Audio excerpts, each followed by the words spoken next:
John, you're on with Chris and Father Andriy. What's up, buddy? Father Andriy and Internet Pastor Chris. How y'all doing? Thank you very much. And listening to this, I think I know the answer, but I haven't heard it. The Ukrainian Catholic Church is not part of Orthodoxy, nor is it part of the Roman Catholic Church. Is that correct, Father? Well, it is a church that lives out its life in an Orthodox manner. We consider ourselves Orthodox Christians, but we are in full and visible communion with the Pope of Rome and the Roman Church. So we see ourselves as the voice of Orthodoxy in the Catholic communion, and we kind of say, all of this fell apart 1,000 years ago between the Orthodox East and the Catholic West, and that's not right. And so in the 16th century, our bishop said, we're going to take a step to restore communion. Now, we weren't followed by the rest of the East.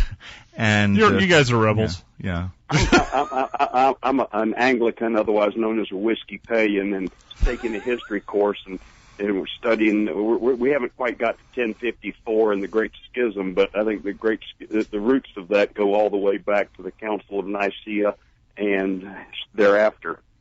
Well, the Council of Nicaea was not really a point of division.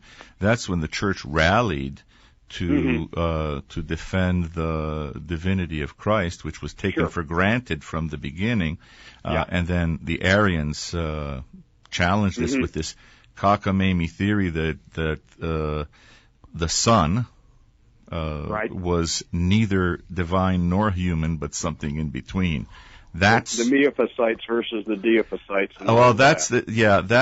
Now you're talking the Council of Chalcedon, which is we're doing a lot of councils today. I like that. Which is 200 years. 100 and some years later.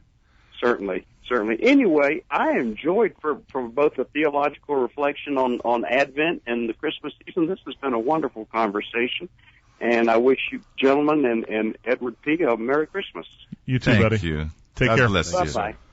And the Kyivan Church Study Group really had as its core mission to study whether it is at all possible for the Ukrainian Greco-Catholic Church to reestablish full and visible communion with its mother church, the Patriarchate of Constantinople, and thereby with the whole Orthodox Christian world, but without breaking its existing full and visible communion with the Church of Rome.